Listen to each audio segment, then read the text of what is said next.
Hey, what's up, everybody? We're back. It's episode number 270 of the Audible Farm Podcast, and this episode is brought to you by the Fort Dodge Fine Arts Association. Go to www.fdfineartsassociation.org. It's in the description to find out more. The Fort Dodge Fine Arts Association supports musicians, artists, entertainers, venues. There's members from every walk of business supporting what is art in the Fort Dodge and the surrounding areas. It's amazing. You got to check out their podcast, FDT. There's a link to it on their website. It's absolutely fun. It is so fun to be on that podcast. It's so fun to just learn all this stuff, first and foremost. And it's really fun to be, I don't want to say out of my element a little bit, but I'm there with people that have a lot of times it's physical art, or it's people that do musicals or plays or things like that. And so it's just a little bit outside of my scope of the music type of art. And I get to see so many people from so many walks of life doing so many different things. And it's just really kind of fun. So check it out. It's on their website, fdfineartsassociation.org, down below. This week, I am sitting down solo. It's kind of cool. Scott Kirkhart sent me a message. And it kind of was like, hey, you've been doing Audible Farm again for a year. So I'm going to talk about that in this episode. Let's cue the music. It's the Audible Farm Podcast with your host, Peter Stockdale.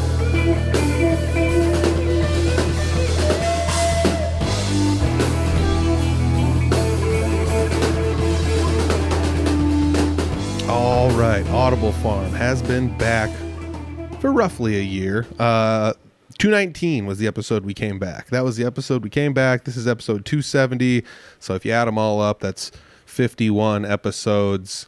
And then the week I didn't do it. So there'd be 52 weeks. This episode comes out on the 25th. And the 26th was when the episode came out originally on the episode 219. So it's kind of cool. Been back for a whole year now. It's kind of wild to sit down and look at everything, how many different people I've interviewed, how many new people have found the podcast. This is fun. So the thing that makes this podcast kind of crazy is like I preach about a few things. I work at a marketing firm. I know the power of like proper marketing and things like that, but this is mostly just a hobby. This is kind of there as something fun for me to do. I kind of get to talk to new people, meet new people, go to different places. Sometimes it's just kind of a cool thing. It's an outlet. It's whatever you want to get out of it as a guest, we can kind of help get out of it. But this is I don't want to say this is a hobby, but this is like a professional hobby. This is something I'm doing, and I'm doing this just for the love of the game. And I got very stressed out when I couldn't put episodes out before. And now it does kind of bother me, but at the same time, it's like, I'll just run a replay episode, or I'll just do a solo episode, or I'll just repeat somebody, like Clint Riedel came on twice in the last year. I think Scott Kirkhart was on twice in the last year. Jesse Wilson was on twice in the last year. These are just people I interact with a lot, so it's kind of nice and easy to sit and talk with these people. So, I'm not too worried about it. I think it's okay. For the most part, those episodes get listened to over and over again. I've found some different things I've been kind of trying to do to the episodes to kind of make them a little bit more unique now than they used to be. I changed the cover art a little bit. I changed the way things look. I'm pushing things over to YouTube as much as possible. But then again, it's crazy because there's still piles and piles of audio listeners out there, which is very understandable because that's how I consume my podcasts. So wherever you're listening, thank you very much, first and foremost. Do you have to watch? No. Where do the numbers really matter that much? Kind of. I can tell you, like, replay episodes are kind of funny because sometimes the replay episodes, it's just like, oh, this replay episode actually got quite a few, either audio listens or views. And then you end up with a situation where it's like, if you combine that with the people who already listened to the episode, 30 weeks before when it came out, or a year earlier almost, it's kind of fun to be like, oh, this episode with this person garnished a lot of attention, and there's some things I've done to try to like make episodes a little bit more unique. So like, instead of just being like calling it a solo episode, I'll give it a mini title. For example, like being prepared and avoiding stereotypes, meeting interesting people through music. Those are a couple of fairly recently ones that I've done. I get by with a little help from my friends was another one. I was talking about just some of the stuff I'd been doing out and about with my friends. And it's kind of cool to know that I've got this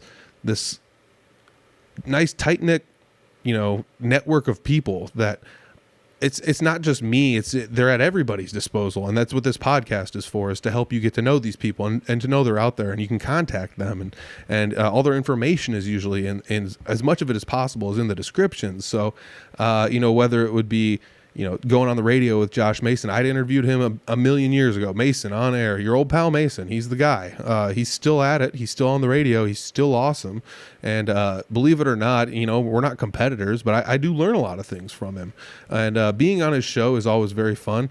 This is one thing and that is another. It's very important to remember that. Like, podcasting is not radio. I can stop and edit and re-edit and redo this and throw it out and decide not to let anyone listen to it or whatever I want to do. I can take it down at any time. There's a lot of different things I can do, but the radio is live, baby. Well, not always, but it's live, and there's a lot of times that it's live. So that's really cool to be on the radio in between songs and kind of talking to people and chatting it up with my buddies and just seeing what happens. You never know what's going to happen live. Sometimes it's really, really smooth. Sometimes it's a little bit goofy. So, there was another one episode recently, and this one is one that I urge a lot of people to listen to. It started out slow, and a lot of people kind of started actually like tuning into it and enjoying it, which is one of my favorite things. So this one it's a solo episode. It was episode 268. It was 2 episodes ago. If you're listening to this, you haven't listened to that one, I very highly suggest listening to that one. It's how to set up your business or how to set up your band's digital footprint the right way. The reason I threw business in there by accident was the fact that this is like a very, very big deal. I work at a marketing company, and this is like one of the things we see is the most hodgepodged, I guess, maybe that's not the right way to say it. That's one of the things, I guess. No, it's not always as clear cut. And I get it, because there's like no rules to any of this stuff. It's like, well, just make a Facebook page. Who makes it? You do, whatever. I don't know, whatever. I don't know how any of this stuff works. It's all very cumbersome on the back end. And I know that I kind of just mushed it all into an hour-long episode and was like, this is how you do it all. And it's like, it's going to take you more than an hour to actually go out and do all this stuff. I take for granted the fact that I've been doing this kind of stuff and goofing off with this kind of stuff for the last 7 years, as an extreme hobby, not necessarily as a business, but this is just something I've been doing. I'm not great at it. I'm okay at it. It's just something that I see a lot of times. It's like this, it's just organizing all this stuff in an easy to digest fashion is not always easy, but I always take for granted the fact that like not everyone knows how to do this. So I made that episode, so having these little mini episode titles is kind of fun. Let's see here. Like the one last week was Clint Riedel. So in order to help distinguish this, not just by number, I gave it a thing. It was existential questions, trivial answers. The audio listeners, I just kind of started doing this on the audio version, giving these like mini titles into the episodes. But I think the fun part about it is it kind of gives people a tiny glimpse maybe of what's going to be going on in the episode, ahead of actually just listening to the episode or reading the description or something like that. So that one was hilarious because Clint and I sat down and we didn't really have a plan, and I didn't really know what I was going to do. I just swung over to his house and brought all my stuff, and we sat in the room, and it just turned into us sitting down having a conversation. I think Jeremy Ober said it best when he had listened to the episode and shared it online, because he's one of the biggest fans. Obviously, there's a lot of people out there doing a lot of supporting for Audible Farm and all the musicians that are interviewed, and he'll usually, when he comes across an episode, if he really likes it, he'll share it online. That's my favorite part about, it's kind of fun to see like, oh, he just listened to this episode. That's so cool. Cause sometimes he'll go back a ways and be like, I missed this one. I'm going to listen to it again. So it's really kind of cool to know that that's a thing. But yeah, he said it best when he said this episode with Clint is basically just like, what's it like to hang out with Clint? And that's basically what it's like. And he was not wrong. So, yeah, it was a fun episode. So these mini titles, that's been pretty fun. Has anybody enjoyed that? I guess this is kind of I'm just kind of recapping things I changed, and just kind of maybe fielding some feedback from some people. But the action shots from the podcast, that was another thing that I started doing for the titles and things like that. Instead of taking a selfie with the person, just kind of changing it up a little bit. I don't know, is one better than the other? I don't know. Is one more fun than the other? Maybe. I don't know. Sometimes anyways, when I would have people on remotely, I'd have to like just do a 50-50 shot with the person, which like it's okay, but it's not like you're sitting in the same room. And so like the action shots are kind of fun. Plus I've done a few remotes, just kind of testing that out. I've tested that out and done 3 remote interviews. So I just like throw the TV on the screen there with me in the thumbnail. I don't know. Is that better? I don't know. It just kind of, it's up to what you guys think. And I'm not really going to be too picky about it, but like, if you do have feedback, I would definitely be listening to anybody giving feedback. There used to be a few people that would give me like a lot of feedback. They'd be listening to episodes and being like, oh, I like this, or you should be doing that, or let's try it this way or whatever. And believe it or not, it's actually quite helpful. So if you guys do ever have any feedback, just feel free to swing it my way. It's not hard to get a hold of me. All of the contact info is on the website, audiblefarm.com. So how does everybody feeling about the return? I've tried my best to find new people to interview. Tried to find, the classic people to bring back, the people I'm easily the most comfortable sitting around talking to as well. So I've tried to bring as many people back as I could. I do want to say like the obvious ones. I play a lot of shows with Clint Riedel, Jesse Wilson. Well, I don't play a lot of shows with Clint.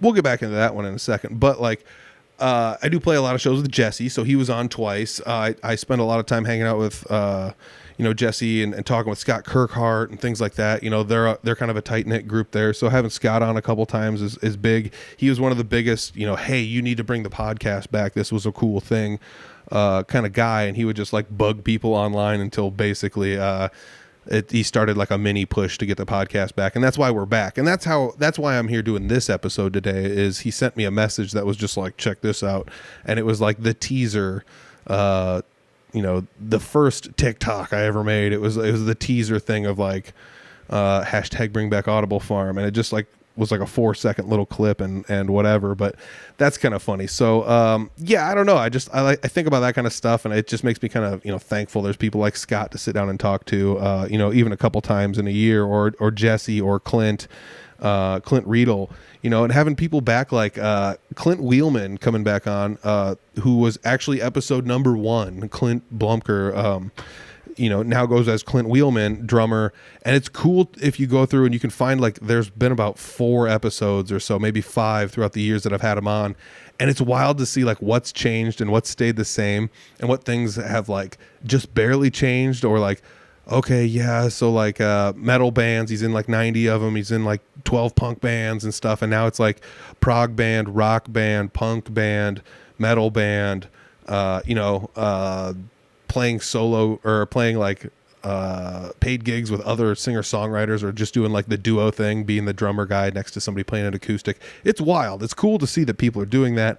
And I'm not trying to say like this is the reason why that happened, but I would attribute a lot of that to, I invited him up to the old Barnum jams, and he would come up there and go to the jams. And it's not like that's the jam you have to go to. If you're listening to this and you're like, I'm in Des Moines, I'm not driving all the way up to Barnum. I get it. I wouldn't either. Whatever. No, you should definitely. But at the same time, those are the kind of things where it's like going out and networking. Calling it networking is boring. That's business stuff. This is fun, and this stuff is fun and can turn into a business. But that's the kind of stuff that I feel like a lot of people, I think the label gets it wrong. Like saying it's networking is weird, but like if you're just like, I'm going to go jam with my buddies, like that's cool. I know it's always weird showing up into a new place and going somewhere and just being like, I don't know any of these people and I don't know what to do. And I don't know, maybe I will or won't talk to people. Like everyone has that to some extent. But at the same time, if you show up week in and week out, usually you kind of get embraced and pulled in as part of the group. At any place. That's just kind of how it works. Oh, this guy's a regular. Oh, this, it's no different than if you go into Starbucks all the time and you get the same coffee, and then eventually they're just like, oh, Steve's here. You want the same thing, Steve? And it's just like, yeah, I've been coming in here every day for a million years. I finally, realize who I am or whatever. And that's just, it's the same deal at jams. It's the same deal in any sort of networking space. Same deal with going to shows and supporting other musicians and things like that. You just, eventually people just know you. And that's kind of what this is. That's kind of what going to these jams is. And it's crazy to see how that benefits people. It's crazy to see how that actually, turns into a good thing. You know, people getting a lot more gigs, or people getting to see more places, or playing in new places, or you know, finding new people to play with if they're the singer-songwriter. It's just kind of cool to know that that's a thing. As a matter of fact, I can directly attribute this podcast to guaranteed one person picking up one gig for sure. They were on the podcast. They said that was something that interested them. And very seriously, the next day, somebody was like, do you know somebody who can play a show? We need this type of person. And I said, send this guy a message. He said yes, and I know he can play. So away it went. And that's how it happened. You know, it's cool to see all the new people that I've interviewed that are still, even though they're like, I'm going to go through like the list here, but like Taylor Smith, like just kind of came out of nowhere, but people know him and he's been playing around, and it's like, oh, I need to get this guy on the podcast. Now I'm like playing in bands with him. It's really kind of wild, you know. And Shelley Bodorf, one of the biggest supporters, Fort Dodge Fine Arts Association, executive director, I believe. And it's, you know, she's the co-host of FDT. She's super fun to be around and a super fun person, supports everybody. Couldn't believe I never had someone on the podcast, never had it on the podcast before. Holy smokes. But that was a fun episode because I believe that was Halloween and we dressed up. I had the Charlie Brown shirt on, and she had, I believe she had Fraggle Rock antennas, if I'm not mistaken. But yeah, Dave Schmieder, Jared Benson, Evan Pratt, Mark Gales. We're talking Jordan Beam, all the guys from Love Bomb.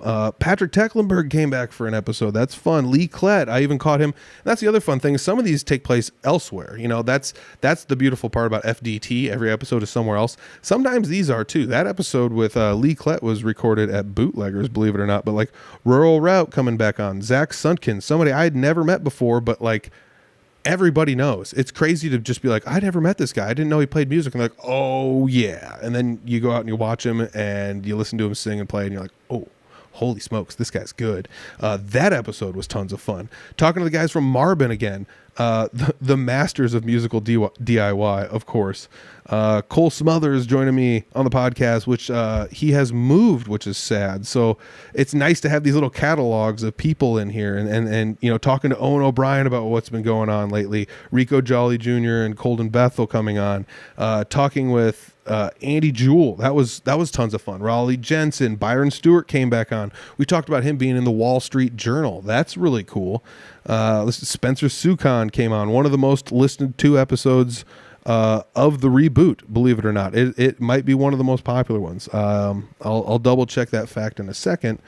But yeah, I mean, Sidney McField, that episode was amazing. Talking with John Waugh again was fun. Dan Zier, that was one that was really cool.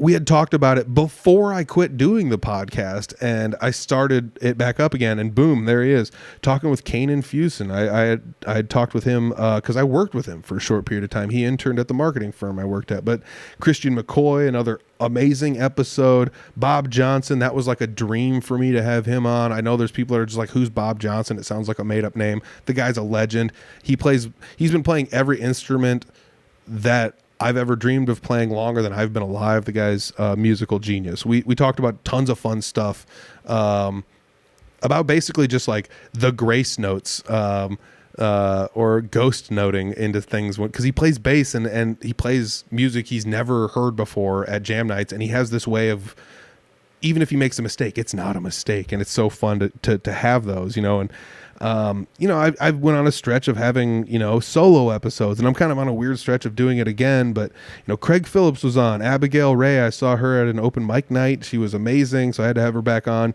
Doing like a composite episode of FDT, doing like little tiny snippets of each episode. That was awesome. That was tons of fun. That's a great podcast. Coleman McAllister, having him back on the podcast. Always a great time to have him on the podcast. I was over on his podcast recently, earlier this year. It's one of the fun ones, man. I'll tell you what, if you want to listen to a podcast with people just cutting loose, that's the podcast for you. It's a bunch of regular Joes and Jills, regular people over there just having regular conversations about basically anything and everything. Nothing is off the table over there, and that's kind of the beauty of that podcast. That's my favorite part about going on that podcast, because I've kind of geared this to try to be as positive as possible, and it's not that one is non-positive, but it's just that one is they're more open to different viewpoints, where this one is kind of just chiseled in, like, let's talk about you and music and other things that you might enjoy, and maybe not necessarily hit on too many hot button issues. This isn't like the hot take podcast, but it is kind of cool to see that, like, this has come back in this sense, and things have changed, but things have stayed the same. Still new people coming on. I really wish I did the math on this to see whether or not I did more new people or non-new people to the podcast. It's going to be tight, but for a while there, it was just about 50-50 people that were new and had never been on the podcast before. The string of solo episodes and replay episodes kind of mushed that quite a bit. But what else should we change about the podcast? I've thought about trying to bring different things back, trying to do different things with YouTube, trying to do different mini shows, trying to do different things with the Patreon channel. I get hung up constantly on the fact that, like, this has to at least sound good. This has to at least look kind of good. Obviously, this is all one camera. This is pointed in the corner of a room in a basement. This isn't anything that I've taken too much time to make look amazing, but sometimes I feel like I can't just like hold a camera and videotape because people won't want to watch it. But then I sit down and think about how many hours I'm wasting scrolling through reels and just watching nonsense online. I should probably just put the extra content out if I can, and just do some goofy stuff. So I do have a couple. I always say this. I got a couple ideas. I just haven't ever gone through and pulled the trigger on the ideas. So we'll see what happens. Yeah, like I said, this year was pretty awesome. I missed 1 week, which was just a couple weeks ago. I did a couple replay episodes, and I've done a handful of solo episodes. And in each solo episode, I kind of try and find different stuff to do. So, for example, like, should I talk about these things? A lot of times it's about marketing your band. A lot of times that's just because that's what I do for a living. Not market bands, even though I could do that, but that's not what I do. I run podcasts for a company, and I help run what I would call the most general portions of the marketing there. It's let's just call it like digging into the algorithm and just finding the consistencies. A good example of that would be this. So, like, I haven't had anything go viral because nothing I'm doing is strictly geared for that kind of content. So professionally, what we're doing is we're trying to make content. We're trying to put it out on a consistent basis and in a way that people can digest it in the way that they want to digest it. So you make a podcast, you put it out. The people that want to listen to the podcast, generally you want to try to give them like a week to listen to it, and then you start putting out some reels. And I wanted to fight this with every fiber of my being, but I realized that, like, this is how I digest some podcasts too, is through the reels. So why wouldn't other people want to do the same thing? So that's kind of what you got to do. And through doing this, you find reels that get 500, 1,000, 2,000, 3,000, 5,000 views, depending on the platform and depending on like who you're helping market and what you're helping them market or discuss even on the podcast. There was actually one, and this was on Facebook, and I haven't gone through and farmed all the stats through Facebook yet, but this podcast that I had helped do a thing, they put out their very first reel, and it got like 90,000 views. That wasn't instantaneous. It was over the course of about 2 weeks. I think in that time frame it had about 60,000, and then over the course of the next few months it garnished another couple thousand, bringing its total. So I think the last time I saw it was 85 or 86,000. So that's really kind of cool, you know. But when you start totaling all this stuff up and you realize that over 1 million people have watched these things, you know, it's something that I've touched in the last year. It's really kind of wild. And, you know, it's no different with Audible Farm. It's been 80,000 plus views over the course of the last year. I've been kind of lax on putting out reels on a consistent basis, but, you know, are there different things we should be doing over here at the Audible Farm Ranch? I don't know. There's no real name for this place, and I don't know if there should be a name for this place, but, yeah, it just makes me think about like all the stuff I've done and, you know, the support, just how thankful I am. It just also shows that, like, in the general sense, if you find like these are the way you kind of should do things to garnish the most attention towards the thing at hand and not step on your own posts too much and word things in a way that will grab attention but not seem flaky or weird or over the top. If you can find the right collection of that stuff and utilize it over and over and over again, you can get results. And that's something that's really kind of cool about doing all this.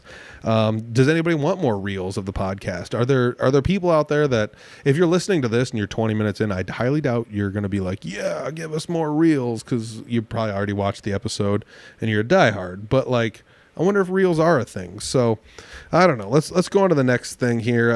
Who should we talk to next? Is there somebody that we haven't talked to? This is something I, again, in the last, let's just say like month, have kind of tripped up on. I have a list. I do have a list of people, and there's like 2 or 3 people that have fallen through the cracks that were like people that I was like, I need to find. They comment on like a post or a status or something from like a month or 2 ago that has like, you know, a handful of other comments, and then just gets lost in the translation until you stumble upon it and you're like, oh yeah, this, and then you don't write it down, and then a month goes by and now you got to try to remember what happened. So I got to go find some of these people that were willing to be on the podcast. There's a lot of people I have not talked to yet. A lot of people that play a lot of music that are very, very, maybe don't need to have anybody else helping promote them because they're doing well enough. But at the same time, I still kind of want to have the ability to talk to some of these people, get their stories, see what they're all about, maybe get them into new areas and maybe have them, help them find new musicians or new friends or new people, and it's just, I just kind of think this is an interesting thing. I started this mostly out of just goofing off, and there wasn't one of these around really, so I did it, and I don't know. I haven't ever really pushed this too hard to be like, we need to get lots of sponsors, even though we did have a sponsor, Couchtown Coffee, one of the best coffees I've ever had in my entire life. Andrew Chipman, he's been on the podcast. He's a musician, and I played music with his dad recently. I should have his dad on the podcast. There's stuff like that. Actually, when I played music with his dad, it was probably about half a year ago at a jam night. But still, either way, who should we talk to next? I do have a list. There's people that I've contacted at least once, and maybe, again, through my fault, it has fallen through. But if you have anybody that you think we really definitely absolutely should interview, just comment wherever you're listening to this, interview this person, interview that person, interview this person. And, if it's somebody I don't know and maybe they don't have a big catalog of stuff, or I can't figure out enough stuff to ask them, I might bug you to ask help me ask the questions. Like, what should we ask this person? Are there fun stories? Are there things? I've done that before for people where I was just like, I really don't know too much about this. Can you help me? And then, you ask 2 or 3 people, and before you know it, you get this mini story going of just like, okay, we need to ask these things. And when we get to here, we got to ask about this question, and we got to ask these things. And then I got to ask them about this, so if you have any of those, hit me up if there's somebody that's like, this would be a great person, or, I'm not opposed to doing, group interviews. As you can tell, it's mostly just solo stuff. But I will do group interviews. I tend to think that they get a little out of hand sometimes, and other times they just feel very like pointed, like, what do you think about this? And they're like, I think this. And then you just turn to the next person, you're like, and what do you think about this? Whereas I feel like everyone's kind of, which I guess would be better than everybody just yelling over each other. But I don't know. I just feel like it's just a completely different dynamic when there's more than one person, especially if everybody's buddies, as you can tell by the Thanksgiving episode last year. Should I do a Friendsgiving episode this next year too? Because that was an absolute hoot. And I don't know. I was just kind of goofing around and was like, yeah, let's just get all these guys together, because these guys are basically the guys in my area that pushed me to do what I'm doing, in one capacity or another, whether it be podcasting or whatever. So if you never listened to that episode, go back to that. That was episode 228, Friendsgiving.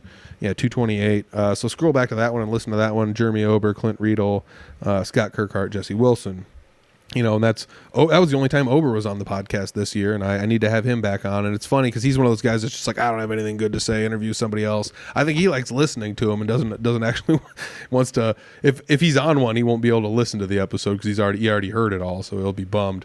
But yeah, I don't know. Brad, he's another person. You get him back on get him on the podcast, but he doesn't exist. But it was funny because Ober, every time Brad comes up in a podcast, Ober will say #Bradable Farm. Funniest thing ever. I don't know, just those little hashtags like that gets people's attention, and I think it's just kind of funny. So yeah, that's definitely something we can do. I do want to go over some other things though. So I have the most popular episodes. I have tabulated it here. I actually have a playlist on the channel, and we'll see what we got here for the most popular episodes. Let's pull it up. Boop, boop, ba-doop, ba-doop. So from the Audible Farm Podcast, the most popular episodes since the show has come back. A lot of these have passed other episodes for total listens. Some of them not so much. I did switch podcast services for audio not terribly long ago, so I do have one set of stats that just does not align with the other set of stats. So in order to pull stats, I need to add stuff together, and it's just kind of a pain in the butt. So audio listens is always kind of a tough one to speculate. But for YouTube wise and YouTube only wise, this is for all you YouTubers, YouTube listeners out there. The number one episode since I've come back has been Spencer Sukon, and I called it a real cowboy playing real country. Yeah, playing real country music. He's talented. He was one of those guys that it's just well, let's have him open up for us at a show and see what he can do, and it's not like you're just oh no, this isn't going to be good or whatever, but you're just kind of things happen, let's see what happens. And he goes up there and he just, I swear to you, even the sound guy was just I don't know. And as soon as 30 seconds into the first song, the sound guy's holy crap. It was so funny to just watch everyone just be what? And Spencer's been playing all over the place. I mean, he's playing all over the place this last year. Super fun episode. Super fun guy, honestly. Super young, talented. He just kind of doing it because why not? And then it's just you're really good at this. And I feel like that's the story he told as well. You got to listen to that episode. One of the other episodes that was really popular was the episode with Byron Stewart. Byron was on the podcast before. He owns Byron's in Pomeroy. And since the podcast ended up until we interviewed him, there's something about Byron's that happened. Byron's closed. Byron's was forced to close. And that's kind of crazy. But they reopened. So check that out. That's also really, really fun. We talked about him being in the Wall Street Journal. I timed this one because I wanted to... That was a hot button issue for a long time. It gained a lot of attention, and then all of a sudden it was just okay, it's not that big a deal. So, nobody wanted to move, nobody wanted to do the thing, but at the same time, it all happened, and on the backside of everything, everybody's happy. And that's one of my favorite things about this. Everything worked out. Everybody won. Somehow or another, everybody won. Maybe not in the fashion that they wanted to win, but everybody won. And that's really, really cool. So everybody came out in the positive of that one, and I wanted to make sure the episode was as positively themed as possible. Again, that's kind of that's not the exact theme of this, but it's just kind of, happy stories, people. Happy stories. Episode 236, Rural Route. It's always hard to say. Rural Route. I think I talked about that in the episode. That one was fun because networking and giving back to the next generation. They had kind of jumped on the scene here in the last year or so, maybe 2 years, and have just been crushing it. They're out there supporting every musician. They're always at shows when they're not playing shows, and they're playing shows more and more frequently. Duo and trio shows is really kind of cool. So be sure to check that episode out. That is another one of the episodes that was one of our most popular since we've come back. I bypassed the episode up here. This one was Love Bomb, the new kids on the block. These guys are awesome. Love Bomb is so fun. I'm getting old. It just reminds me of what it was like when I was their age. And I know that's such a cliche thing to say, and everyone else my age is now you're too young to say that. People older than me are you're just a kid or whatever, but holy smokes.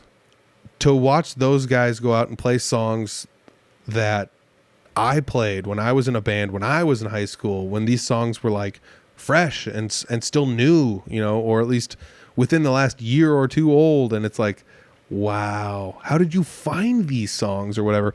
That episode's really cool. And it's also really funny because they slowly but surely just start ripping on me throughout the episode, and it's absolutely hilarious. You got to listen to it. I sound like such an old guy.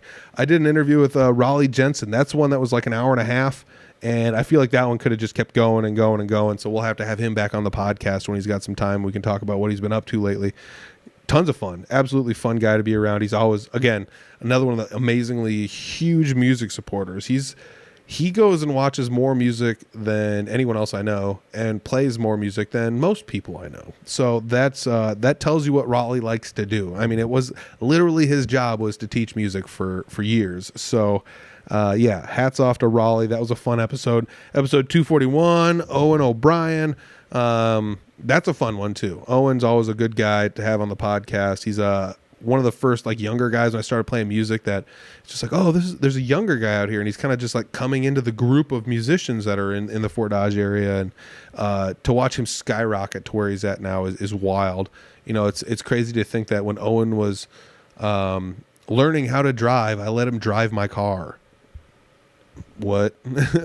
But yeah, totally did, and tried to coach him through it. And it's not like he needed me. It's around, but it's just kind of fun to just be like, yeah, I don't know, drive the car, drive it back to here or whatever.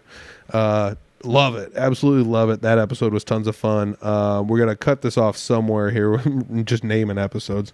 The episode with Zach Sunkin is awesome. He was, again, this is like, called this one Back in the Saddle again. He took some time off from playing music, and now he's playing music again, and he's just absolutely crushing it. And this is one of the funnest things ever to know that there's people out there that are like super, super local to me that are just wildly good musicians. And it's like, how come I've never heard of you?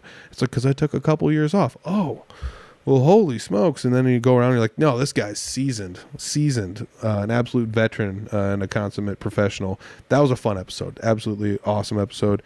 And then I'd be remiss if I didn't mention Nick Earhart. Nick is always one of the most listened to episodes because Nick's one of the best guys in the music scene. I credit Nick with pushing me to go to the old Patty's pub jams. He was like, you gotta go, there's piles of musicians, blah blah blah, whatever. And I was just like, I don't know, I'm not good enough, I can't play, I can't, just like, somebody can't just tell me the chords, I don't know what to do, I can't solo. And and I was learning at the time, and I figured it out, and I went up there and ended up playing some stuff or whatever. But it was also one of those things where it's like, he was just like, you don't have to play if you don't want to, just go there and talk to people and listen to music and stuff. And so I love him, Nick. That's good stuff. So those are some of the most popular episodes we've had since the comeback. Those maybe like whatever the first, top 8 or something like that. That's on the YouTube channel. You can find all those, the video versions of those. If you're still listening on audio, I've been paying for 2 services basically for the podcast because I wanted to make sure that the RSS feed would feed correctly. So I am going to be kicking one of those off here probably within the next month. So if you end up like listening on audio and things kind of shut down for a little bit, just go find the podcast or unsubscribe and resubscribe or whatever, and then it should work like normal. But from what I can tell, the migration worked and everybody is still listening to the episodes that needs to be. But yeah, that's what I've been up to. I do also want to say that there are still jams. One of the big ones was the Barnum Jam came back. That is going to be the first Tuesday of the month in Barnum at the Junkyard, and that is going to have a slightly different format than normal. There's going to be a host musician every week, and they're going to kind of help kind of guide and steer the jam as they see fit. There's not really any hard and fast rules, and that's kind of the best part about the jam there, is just kind of show up, and if you can play instruments, go ahead and play instruments, and that's awesome, and again, this is up to whoever is the host musician. They might want to just play a couple songs and then hop off stage and let everybody else rip a little bit, or they're trying to do it in a fashion where, like, even if nobody shows up or there's not enough musicians, there's at least a singer-songwriter there with a small set of backup people that can kind of do the thing. That's what they're looking for. But the first one went off without a hitch, and there was quite a few people there. There's enough people there to make music for a lot. Basically the full 3 hours plus. So that is still happening. The River Hops open mic night. Again, I interviewed Evan Pratt earlier this year. We talked a tiny bit about that. I should bring him back on and see how he feels about everything, after he's been doing it for a while. But those are usually on the first Monday-ish of the month, sometimes the second Monday. But check those out. You can find all the information about those at the River Hops Facebook page. Otherwise, Fort Dodge Fine Arts Association, I'm sure it's in their community calendar. But that's a fun one because it's an open mic night. So this is like, I've been there and people have done comedy, and it's funny because it's like, this is a non-professional person doing comedy, and you get to watch the process of these things. You get to watch people that maybe practiced all week on a song, or the whole last month they've been practicing this song, trying to get the gumption to go up there and do it, and they do it, and it's like wild to see these people out there just crushing it, living their dreams. The comedy one is fun because everybody, like, comedy's huge now. Everybody's listening to comedy podcasts, going out and seeing comedians, and this guy's good and that guy's good and everybody's amazing and stuff. So comedy's big right now, and it's not easy. I will say that. It's really fun to go up there and to watch people do comedy. My favorite is when somebody hits, it's like, this was like 3 out of 10 funny, 3 out of 10 funny, and then out of nowhere they tag something with like a 9 out of 10 funny, and that's the gold. That's what you're there for. That's the funnest part about this. I always think about that with like open mic comedy is so hard. It is so hard. And because here's the thing. If you're at a comedy club and you're going there only to see comedy, everyone's there ready to laugh. But if you go to an open mic night and it's primarily people playing music, and that's what it is, you're going to talk to a crowd of people who went there assuming they would be listening to music. And that's where it's so difficult, is you're trying to shift gears for people. And those moments of just like, you got them, those are the best. They're the absolute best. So to anyone, if you're listening to this and I didn't catch any of your names, I've seen quite a few people up there doing comedy, maybe like 5 or 6 do like a little comedy set. So keep at it. It's funny. Keep doing it. I know it's every comedian always says the same thing on all the podcasts, like, yeah, it was horrible, my first time sucked, whatever, so even if you only got like one big laugh on your whole 5-minute set, hone in on that, keep doing it. It's so fun to see people out there just living their dreams. Those open mic nights are awesome too. You could have somebody go up there playing classical music like Abigail Ray, and I was just like, find this person online. Hey, talk to me on the podcast. How did you do this? And that one was really kind of cool too, because it's somebody that like started out in the same path a lot of us take, where it's just like, I like, punk and rock, and now I'm gonna dig into like the things about these things that I enjoy, and sometimes that leads to metal, and sometimes that leads to classical, and in her case it was classical, and she's like created something really kind of fun with her persona and the shows that she's been doing. So go back and listen to that episode if you haven't. But yeah, open mic nights, tons of fun, got to check them out. And then you got to mention the Eagles Jam, third Thursday. It's back. Last month was the first, this month, I guess the last Thursday was the first one coming back. So next month, whatever, you get your calendar out and look at it. I'm not, I guess whatever, I'll do it. That's what the podcast is for. Third Thursday in October is the 16th. So yeah, go to that. That'll be a good time. Love the third Thursday jams. It's like every band is a super group. It's so fun to see just like the legends with the new people. It's I'm trying to find ways to like make this cliche, but as true as possible, because it's literally people that have been playing. You might end up with a situation, and I'm not kidding, of like there might be a band where there's 2 guys that have been playing longer than everybody else in the band has been alive combined. And it's like, oh, holy smokes, that's crazy. So. Yeah, those jams are super fun. Those are like, again, some of the first jams back at Patty's Pub. Now it's at the Eagles in Fort Dodge, but when they were originally at Patty's, which was before that, I believe it was Pee Wee's or whatever, but those were kind of cool to go to those and just be like, wow. I remember just being a starry-eyed kid at the ripe young age of 27, going to those jams and just being like, what is this? These guys are all so good. And, now I'm at least on a low level on their level, so it's kind of cool. I can call these people peers now. It's kind of cool. So those ones are fun.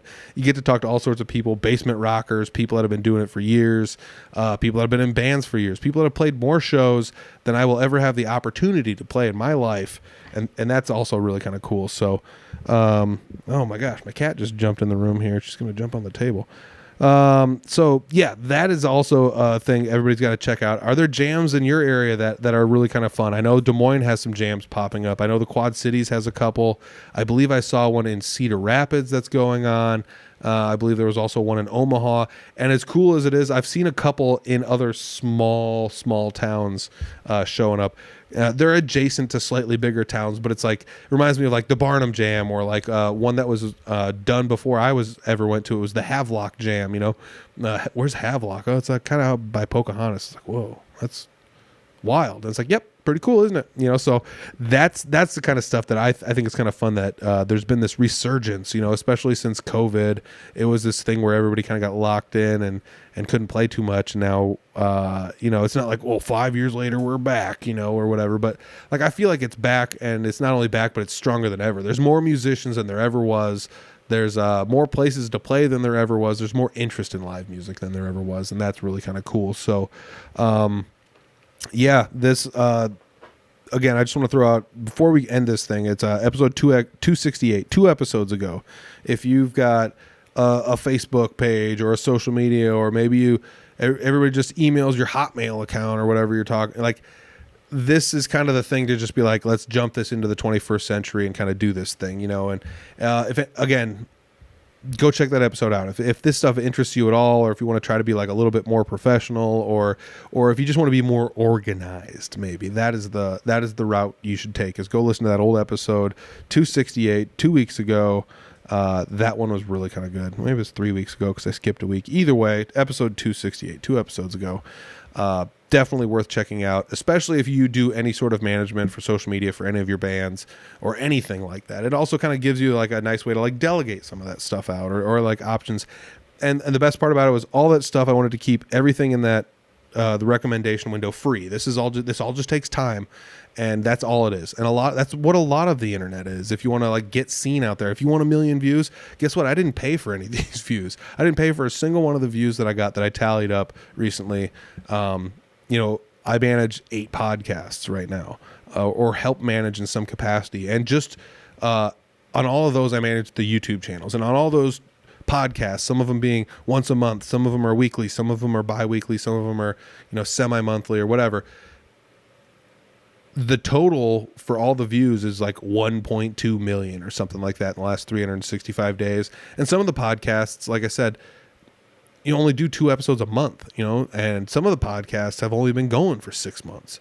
So it's really kind of cool to have like these things to know that like this stuff does work. I'm not just kind of like talking out my butt over here, even though that is kind of what I've been doing for the last 45 minutes. But yeah, this is something that I feel like if this, I don't know, I almost want to say like if this is important to you, again, the main thing is the music. There's people that have the junkiest social media presences that have nothing out there, and they're just booked solid wall to wall, and that's totally cool. If you're doing what you're doing and you like what you're doing, just keep doing it. But if you want to maybe listen to what somebody else is doing, that's what the podcast is for. I'm kind of letting out the secrets slowly of the music scene, whether that be from a marketing standpoint or just from a player professional standpoint. So let's just recap.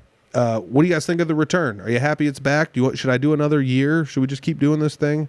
What should we change? We changed a lot, but what else should we change? What else should we add in? What else should we do? Is there something I should like pinpoint in every interview to ask every single person? That's something I've kind of steered away from, but I'm goofing around with the idea of like maybe asking a static question to people and maybe having it have nothing to do with music.